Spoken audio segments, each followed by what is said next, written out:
we're going. Here we go. All right, it's Honest Jim again. To honestly discuss with you Social Security, and if you're from England or Australia or France or any place else in the world and you have a pension coming into this country on a monthly basis, I'm going to discuss my situation and the problems I've had over the years, and you can share my information with yourselves. All right, so getting back to when I've been in Thailand a long time. I'm 77 years old, as you know, and I have been receiving my Social Security check, my American pension, so to speak, every month, just like clockwork. It's been great, except the problem is it goes into my Chase Bank account in America. And then I have to go through the machinations of sending it over here to the Bangkok bank. And of course, there's an exercise that you have to do to complete that. I've been using Wise. I had a lot of trouble with Wise ultimately. Uh, that's for another video. But Wise was holding my money for 6 or 7 days, and after I get my check on the second or the third, and I got to pay my bills before like the middle of the month, so that wasn't working. So a long time ago, Nam and I went to downtown Bangkok to the main Bangkok bank, the Bangkok bank headquarters. And we went in there, and our idea was to just get the money. You can get your money directly deposited into your Bangkok bank account or Casacorn or whoever you're using. I'm not sure about that. Actually, I'll backpedal. But I do know Bangkok Bank will accept your pension check directly from America through New York. You got to go through New York, and they have some kind of a special setup there, as most nations do. So we went there, and it was a long, hot journey to get there. It's right down in the bowels of downtown Bangkok. We got there, and we were directed to go to the second floor. We went up to the second floor of the Bangkok Bank, and here we go, the International Transfers Office, and we had to wait on a bench until they called us. And we went in there, and we went around the rosy a little bit and told them what we want, and the upshot was pretty straightforward. Bangkok Bank would, you could set it up for direct deposit from your Social Security account in America directly into your Bangkok Bank account in Bangkok. Now, wouldn't that be nice? Just to have it all done like that and not have to go through Wise and pay all these fees and wait for it and everything. But the problem was, they said that you can do it, but it takes 45 days for your check to clear. Well, you may as well shot me in the foot, because 45 days, that's just, I can't function that way and waiting that long to get my money. My vendors and my creditors are certainly not going to wait. Oh, gee, my money's coming in 45 days, and you know what? Also, be warned. When the bank tells you 45 days, not only in Bangkok, but how about anywhere? How about in New York or in Paris or in Melbourne? The bank tells you to be done in 45 days. Do you believe that? You think you'll be all set and ready to go in 45 days? Maybe so, maybe not. But you may have a lot of money sitting around. I don't. So we declined to do it. So everything went along. I moved up to Buriram, and I changed my address, and the money goes into my Chase Bank, and then I have to wire it in, and fool around a little bit and pay some fees, and I've been doing that for a long time. But it works. Everything's timely. And once I got rid of Wise and set up with Chase, Wise was holding my money for too long and charging a lot of fees, and I got into an argument with them. Chase said they paid them. They said they didn't get it. Chase said it was Wise. Wise said it was Chase. Back and forth, and I wasn't getting any money 1 month. So the funny thing is, my son-in-law, my son-in-law Dan, banks with Chase, and I called him, my daughter and him up, and I explained the problem, and he went down and talked to him, and Chase gave him a rigmarole. So Chase wanted to give me my money, wanted to cancel the account or not accept the money, or they were being intractable about it. So Dan, being the businessman he is, said, "Tell them to cancel your account and send you your money back, or wherever the money was, give up your claim for it." So I called him up and immediately cancel my account, and after going weeks and weeks of arguing about it, cancel my account. Wise goes, "What? And give over a claim for the money and just eat it?" Oh, everything got fine, and Dan sent him the money out of his Chase account, and they wouldn't accept it. I mean, oh, third party, we can't do that. It was just unbelievable, right? Anyway, it got all sorted out when we threatened to cancel the account, and they were going to lose the money, and that worked. Kudos to Dan. So I'm getting my money, and I'm using Wise. I'm not happy. They're now holding my money for 6 or 7 days, and I'm looking. Oh, hey, I got my money in 45 minutes. I got my money in 1 day. I got my money in 20 minutes, and I'm looking. I got my money in 7 days. I know Wise is like sticking it to me, right? So here's the rub. I've got a mailbox sitting out in the front of my gate, wired up there, works fine. I get all my mail, no problem. 2 years go by. I get my Social Security mail. They give me an annual accounting, and sometimes I get a letter about something, and that's all fine. The address is working. It's a sunny day. We had a hellacious rain here one day. I mean, it was a Thai rain. And I went out and looked in my mailbox, and here was my annual report. Now, this is a report that you have to send in every year. Has anything changed? Check the boxes. Do you still have your kids? Check the boxes. Have you gotten divorced and gotten married? All the details. They basically want to know if you're still alive and should they keep sending your check. So I pulled the paper out from my mailbox. It was soaked. All the ink was blurred.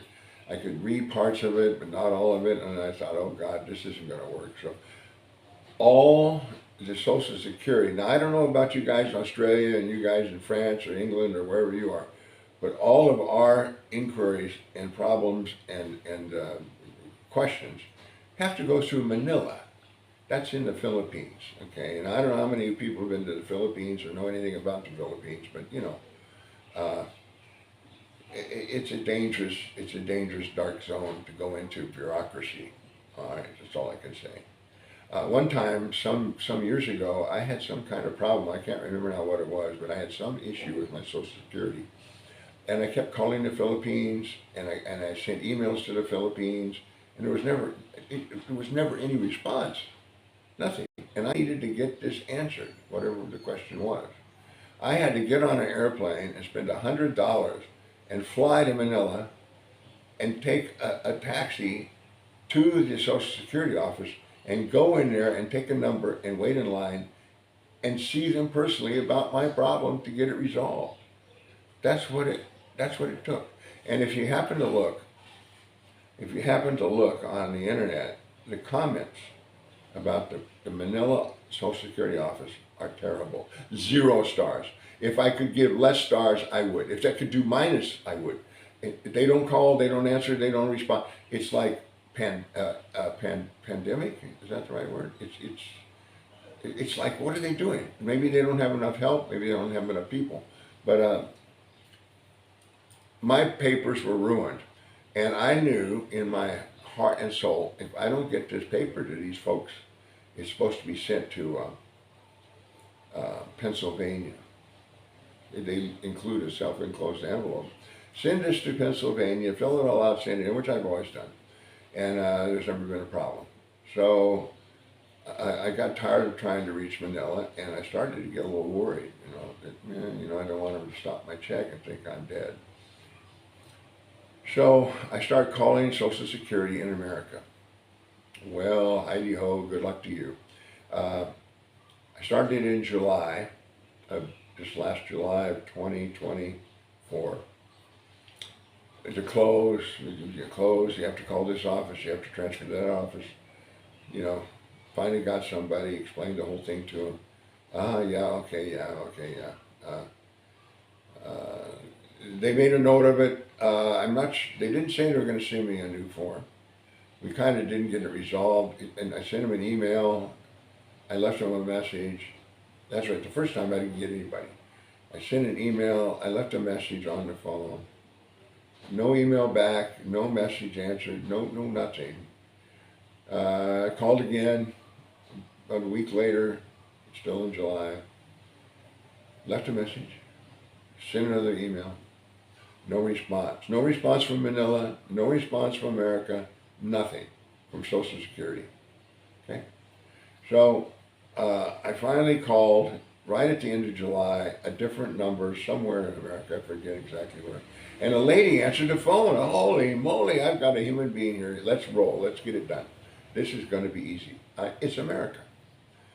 Oh, yes, well, Mr. Clay, don't worry. Don't worry, Mr. Clay, because we always send out new forms, an additional form if you don't answer, in September. So just wait. Well, okay, I can do that. I'm an intelligent retired attorney. I can wait. And nothing happens. And I know it takes a little while to get something. If you listen to my part 1 and part 2 of my scenario with Chase Bank and all of that, it took like 20 plus days to get a letter, 30 days to get a letter that's dated. Actually 5 weeks one time, in the middle of the throes of my great upset. But that's another story. If you want to archive my site, part 1 or part 2 of the FUBAR of international banking, you can enjoy the scenario. It's about 30 minutes. But anyway, we'll send it to you. Don't worry about it. You get a brand new form. You can fill it out. Everything will be fine. I wait, and I wait, and I wait, and I wait. And today is the 25th of October. I'm talking to my wife and said, this is ridiculous. And she goes, in her Thai style, you love Thai ladies, like if you have one. I told you to send that old form in. Oh, I don't recall that. And I remember telling her they're going to send a new form. And the old form, you can only read about half of it. It's a total smeared mess. And they certainly aren't going to be able to run it through the computer. I told you to send it in. Oh, well, that works for you. Doesn't work for me. So anyway, as I've learned, in scenarios like this with your Thai lady, no response is the best response. So I didn't say anything. And I decided, I think I'll do that. So I take out this mess. I saved the forms. I take out this mess, and I check some boxes, and I sign it. I have my son witness it. And I write a letter in it and telling him basically, what happened with the rain and all the calls to Manila and all the calls to you. And I've been waiting and waiting, and nothing's happening. And being a good old retired lawyer, at the end, I go, because I couldn't answer some of them. I didn't want to fill out some box I couldn't read about it and have it be something bad where I don't get my check anymore. So no, omission is better than commission in my mind. And I put down for the last sentence, if my form that I submitted in 2023, I hereby incorporate it into this 2024 form. Nothing has changed, so all my answers in 2023 are the same. And then I signed it. I put down my email address, the social security number, my phone number, all the goodies, right? And yesterday, we went to the Thai post office to send it. And we thought, well, God, we better send this right away, okay, right away. So we go to the post office and we ask the gentleman, how much to expedite this to Texas? Oh, no, Pennsylvania. It's Pennsylvania. 1,200 baht, about $60. Well, when will it get there? In about 3 weeks. How much to send it regular mail? 60 baht, which is not even $2. Well, Yeah, about buck 70. And I said, well, how long will it take to get there? 1 month or 2 months? Well, let's see, 50, 60, 1,500 baht, 3 weeks, 60 baht, 4 weeks, or maybe a little longer. There's no Christmas, there's no holidays right now. I'm getting it out, so we opted for the 60 baht plan. And I really, at this point, don't care. They're not. What are they going to do with it anyway? They're probably going to send me a new form to fill out. But anyway, so off it goes. Today is another day, and I'm doing this video, and I've done a video on the 90-day. Also, following up on that, on the 90-day report, you might want to go in my archives and review that. It was very current. The 90-day report, I advise not to use the computer because way back when it was a mess, and who knows, using the computer to do anything in Thailand, especially reports that are necessary and timely, or you get fined and maybe deported. Now on the internet, I'm seeing some of the local blogs that there's another problem with the 90-day report. This is now, and the computers in Thailand. People aren't getting through. I haven't looked, I don't know, but I'm hearing that. So be advised. I did a big video on the 1-year retirement visa. You can go back in there; it's very current. You can go back in my archives and see that. And of course, my Chase Part 1 and Part 2 is you can only look at that as a humorous report because I'm the one that is suffering, and I know when I watch other people report something that's going bad for them, it kind of makes me feel a little bit better, because it's not happening to me. So go look at my video on Part 1 and Part 2 about FUBAR and international banking and feel good about yourself, okay? I'm here to help you feel good about yourself. But anyway, on the Social Security issue, that's all I have to say. Oh, I bought a new mailbox. It's totally waterproof. We put it up. It's been a couple of rainstorms, and my electric bill has remained high and dry. So the problem's resolved. And I want you to understand that I'm going to stay on this channel. I've done a bunch of these reports on the 90-day and Social Security and the Chase Bank and 1-year 1-year retirement visa, and I did a report on rats in your truck eating your wires. That was really interesting for me to do. And I've done a lot of knowledgeable stuff. So my future stuff's going to be more about Buriram.